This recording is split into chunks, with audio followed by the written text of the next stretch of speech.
Good day, everybody.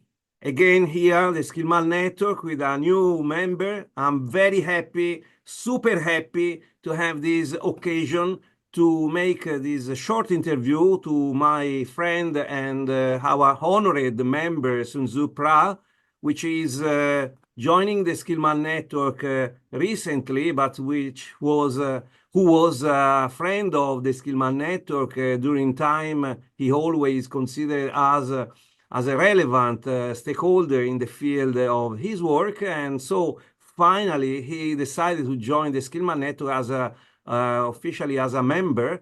And I'm very happy because he brings with him an incredible experience, life experience and professional experience.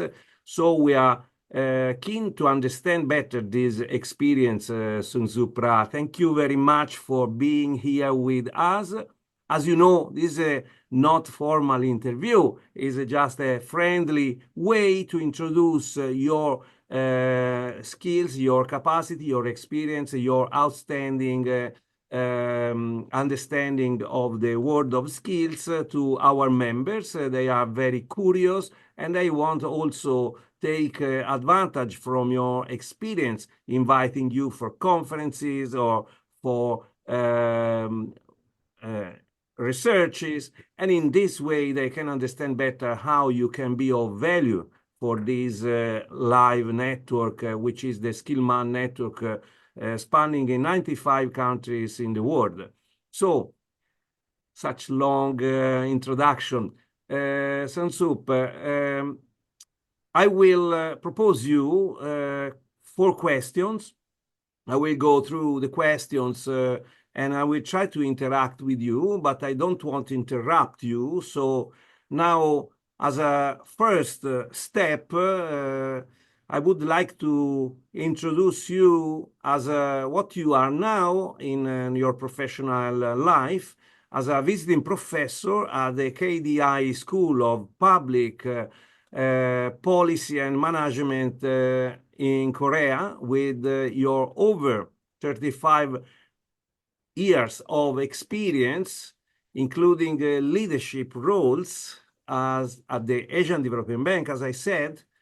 And you also worked with the major organizations in your career, like Samsung and the Korean National Pension. So I'm very impressed about your career. And you also served for prestigious universities.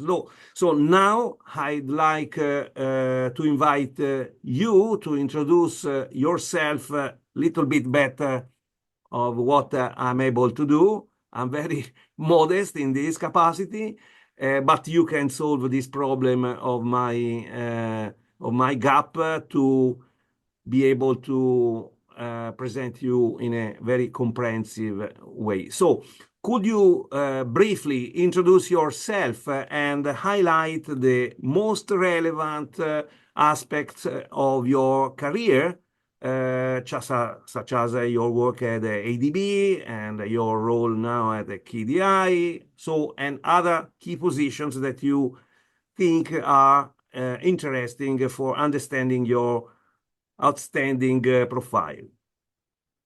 Thanks, Giovanni, for kind introduction and also inviting me to join Skillman Network, which is extremely important for advancing skill in many countries, 90 X country you mentioned a while ago, which is very, very important initiative. I'm so happy to join that and also talking with you and also your colleagues. It's my honor also to be part of the Skillman Network. My name is Sungsup. My last name is shorter than my first name. RA is my last name. You can think about like research assistant. RA is my name. Currently, I am a visiting professor at Korean Development Institute, Schools of Public Policy and Management in Korea. This KDI School of the Public Policy and Management is something like Kennedy School at Harvard University. So we very much focus on public policy, and we have a lot of students from abroad. So we are teaching many of the students, these are government officer, the mid-career student. They are in the master program and also PhD program. I am also served as advisor to International Financing Facility for Education and also other institution in Singapore and also some other institution in Korea. Also, I work, as advisor or board members. Before joining a KDI school in April 2024, I was the Deputy Director General and Deputy Group Chief of the Sectors Group at the Asian Development Bank. Asian Development Bank is a regional development bank located in the Philippines and have about 69 member countries. The non-regional country include many of European countries, UK, German, Italy. All those are the non-regional member. But we also have many regional members like India, China, Indonesia, Philippines, all those.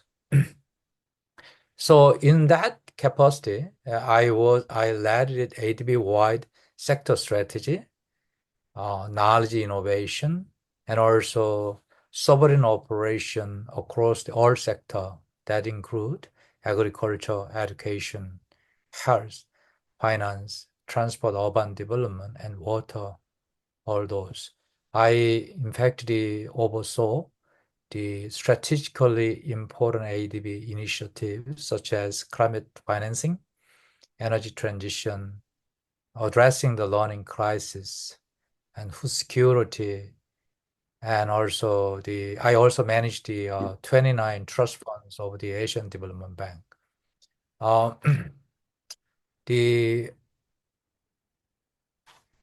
KDI, I am now teaching the student a course called Global Development Finance Cooperation.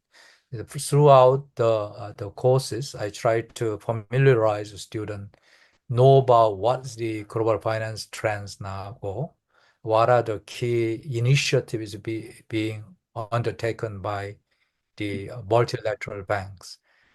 So, I'm not just covering what we are doing. What I just try to give the opportunity for students think about the new area of frontier where that we don't have that much answer. Even the MDB, World Bank, and ADB, we try to figure out the solution, but we don't have yet solution. Those area is now the emerging. So I try to teach that. Skill development, also one of such areas, very challenging area. I think that your organization in that context is extremely important, much more relevant in such a context, such a rapidly evolving context. Thank you very much. Over to you, Giovanni.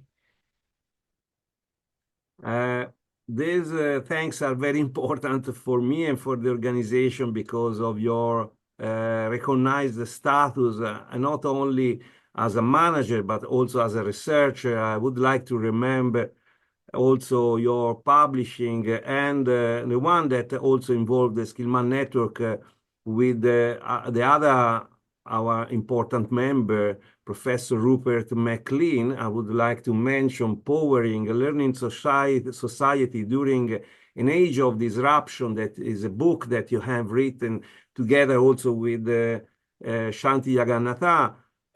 So all these aspects in your career, I think, are meaningful to understand the capacity and the expertise that you can bring to the advantage of the community. So with your extensive experience, I would say it's evident at the Asian Development Bank. I'm very impressed about all your all the aspects of your career. Could you share some of the most important, most significant challenges, Sungsup, you encountered in promoting sustainable development initiatives, like you were saying that you have no solutions, but you have tools. So, and how these experiences shape your current work at the KDI school, as you were introducing now with your students.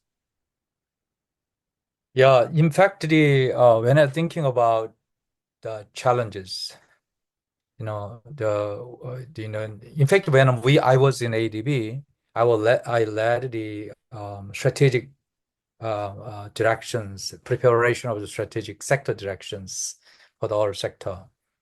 And then at that time, we identify the three key challenges among others. There are many challenges, but I would say that the most difficult challenge we are facing currently is I would say the poly crisis. That means climate change and pandemic, and also the digital disruption. These three are, I would say, most challenging, the one we are facing. Right after we finished the pandemic, we thought we won't have any trouble, but now the climate change comes a big way. And also this and the questions we're having now is that how we can really respond to this. This require adequate policy and also capacity to react it, right? Policy and capacity. At the same time, we need also funding, right? It require enormous the financing to address these challenges. And more importantly, since we are skillman teams here, we need also workforce, right? We need reskill the people so that they can really work, prepare for this disruption and also address this poly crisis. The problem here we are facing is that this crisis came together, right? After pandemic, it's like poly, it came together. Very challenging. I think the G20, when India was the hosting country last year, they're asking the questions how we can really the fund finance address these challenges. So they came up with the so-called triple agenda. One of the key aspects of triple agenda is that the raise a fund so that we can address these challenges. And they try to ask now MDB, like ADB, the beef up our lending capacity do more, and then work with the G7 and G20 country. So recently, most of the MDB now made some reforms to increase the lending capacity to address those. But money is not enough to resolve to address this problem. What we need is that adequate policy, governance, and more importantly, capacity, and also skills for that. Workforce development is extremely important. I think the workforce development, this part, is not that easy to address. We cannot overnight change the way they work, develop the skill for that, right? Lots of investment required. So the key issue is that whatever we do should be also sustainable, right? So it requires a lot of work, from the policy funding to the even skills, and also we have to change also the Tibet training program and also education institution to really prepare the future, right? To help to the economy and society to transit to the new world, new models, right? So that I would say most difficult. Another one which I feel very difficult is that since this is a new area, we don't have that much solution. It's like we are walking in, unknown field. Whatever we do is very new. We haven't done it. While we've been discussing, we've been talking about that, we don't have it at the solution that much. So it's like we have to work together to find out even solution. So it's a lot of challenges we face. These are the one I feel most difficult part and most also challenging and also exciting part living in this world now.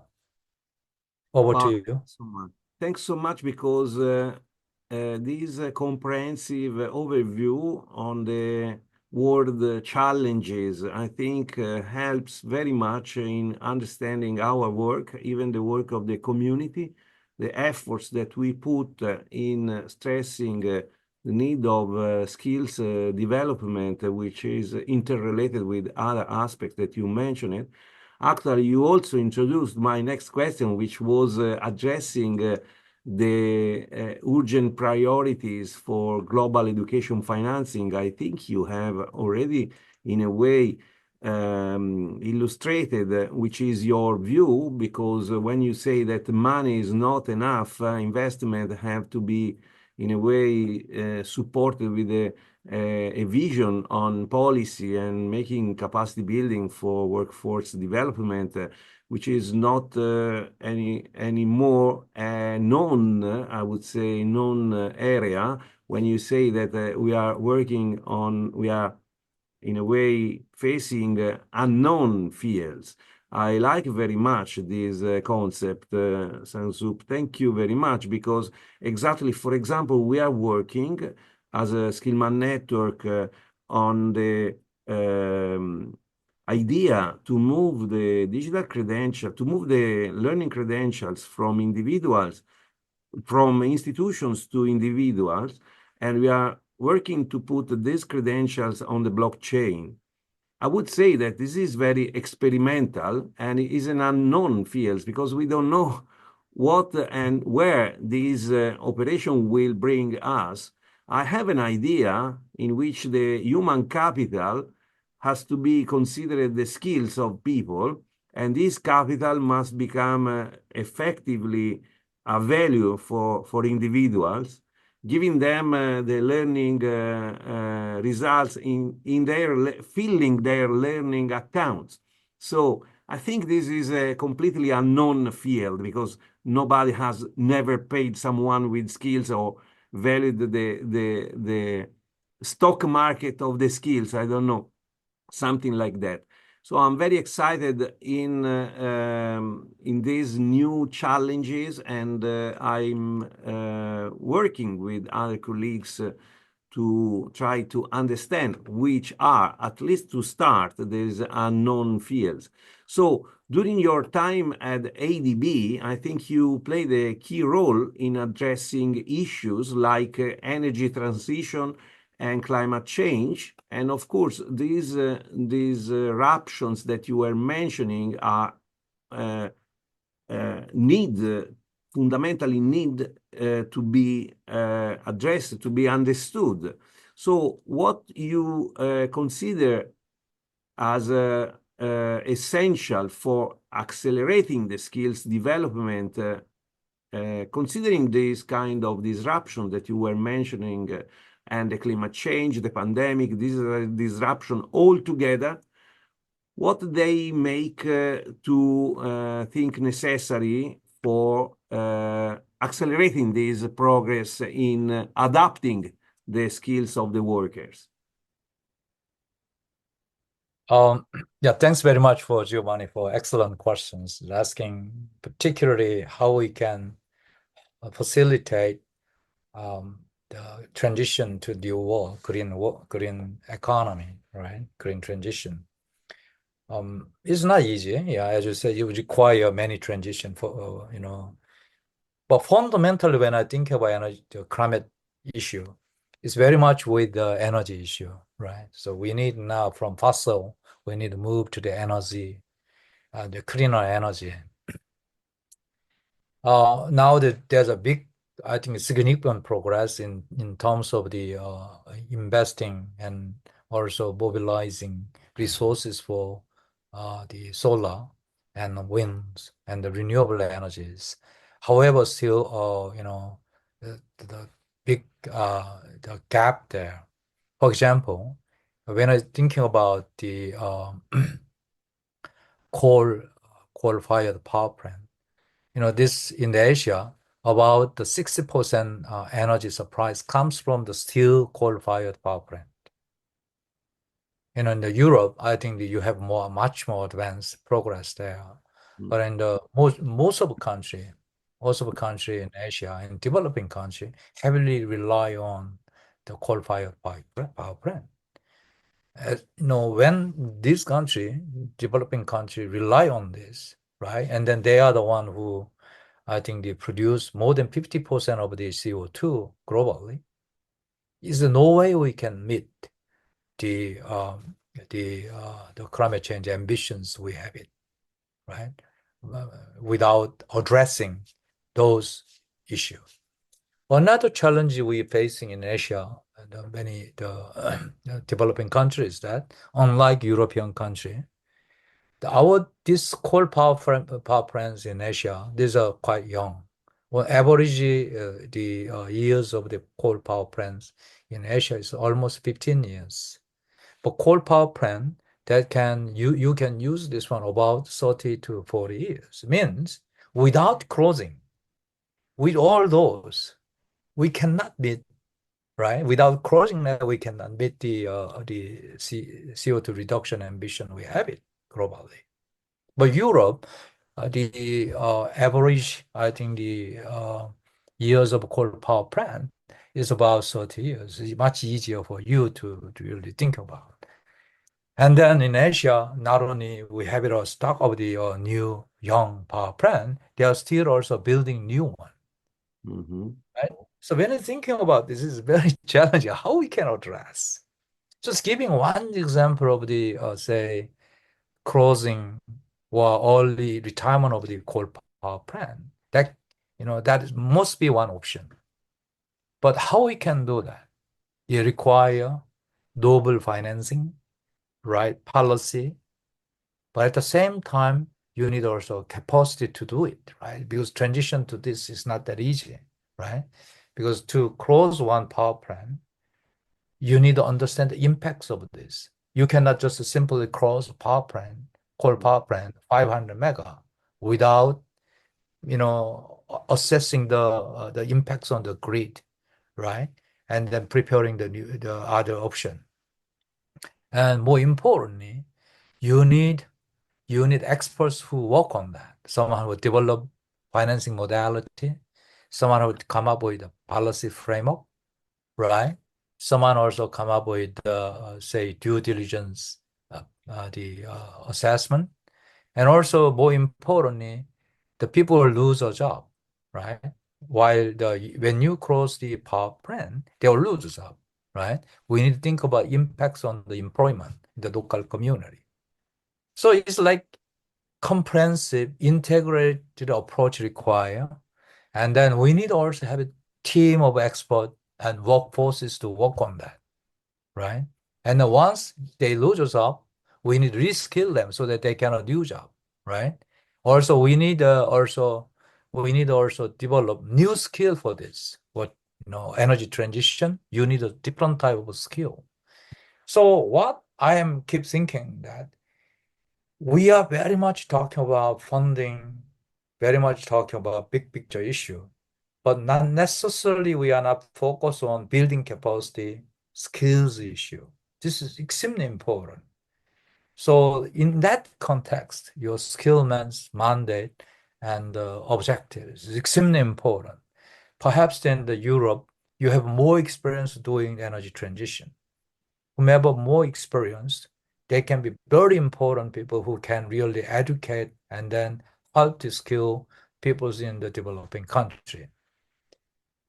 So I just rather than I going the many issue, I try to give you a little bit more concrete example focusing on the energy transition, but integrate or comprehensive the package required to address this kind of the climate change issue, and also come up with the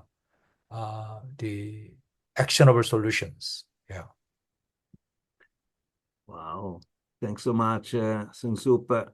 I understand better now your view. We are going to end this interview. I don't want to take more time. I know that you are very busy, and I'm very thankful for the time that you are dedicating to us. But you stimulate myself. I would like to just have you ever some more word from your side, because you introducing the impact on business and people and society in general when you do something. That's a very important aspect which in the Skillman network is treated under the head, under the couple of ethical skills, ethical issues. When you make some important change which afflict the society, so you need to act in a way that is positive, I would say. And I think that this is at the base of your reflection, but I would like to have also your opinion on this need in this conflictual world, how we can act to be positive in terms also of to be peacemakers and to bring peace and wellness in the society against what is happening now. So I would like to ask you, just to close this interview with something more warm than just the overview on business and needs for generations in terms of skills development, capacity building, but which are all things that must be filled with feelings, I would say, which could be a suggestion or a remark from your side for our young members, researchers, or teachers and trainers, which are composing the Skillman network from different parts of the world, different culture and different views. So you, from your side, with this outstanding overview experience, overview that you created, the capacity to view from the top also the world, the societies, I would say. So what could be a suggestion? What could be a indication? What you would like to say to our young members, just to end your overview with something which also involve ethical and feelings? Hi, Giovanni. Thanks for asking. Just want to share the lifelong questions and pursuit I had it. My questions, the big lifelong question was why some country developed, why some country couldn't develop, even if they have a lot of resources, right? And in Korea in 1960, we are even poorer than sub-Saharan country. But now we are now already become G20 country. In terms of industrial power, it's like about G10. Why in Korea were able to emerge as the G10 from such a poor subsistence economy? But when I think about some other country, they has much better condition. They have much better condition. However, they couldn't emerge. They're still in the middle income trap, right? They couldn't go up. That was my lifelong question. And then also, this is very important as a development practitioner because I work in poor countries, right? They are asking this kind of question to us, right? So also Giovanni, also you, perhaps you have received a lot of questions like this. Yes. Now my one takeaway, from my experience is that country has accumulated skill and learning. Those country able to overcome and then overcome the poverty and then emerge as were able to advance their economy and society. There are not so many countries has that capacity, learning and accumulation of skill. That's extremely important. That should be embedded in the whole society, even in school level, not just only school level, and workplace learning, extremely important. And also community, the promoting the learning and skill development. These country, these kind of nation will succeed. Many country, they invest a lot for education, but not necessarily sustained. That education, whatever they provided, just only personal consumption, not for building the society, not used for that. So extremely important. So in that context, I feel that it is very, very important we create a skill network so that we help each other, so that that skill sustained and that society keep update and reskill, right? Prepare the future. That's very, very important. But in the developing country, they have a double burden. Why? Because a serious mismatch in terms of skill, right? Their system is also very, very weak and poor. Lack of industry partnership, institutional capacity is very weak, right? Also, not so much support there. So, and on top, they are now having emerging challenges like poly crisis, right? The climate change, and also we have pandemic issue. So on the top of this legacy problem, they have new challenges. It's very, very challenging. More important, they don't have it. Many countries, they don't have it, say, policy and capacity to deal with it. So we have a huge, I think, the mandate.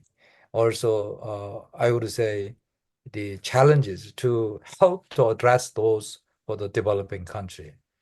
This kind of challenges also same in the mature advanced countries also, right? Some advanced countries, they have to also move to the new economy, right? It can be cost, it can be challenging, but it can be opportunity for the future, right? So the only few countries who were able to turn these challenges into opportunity will survive.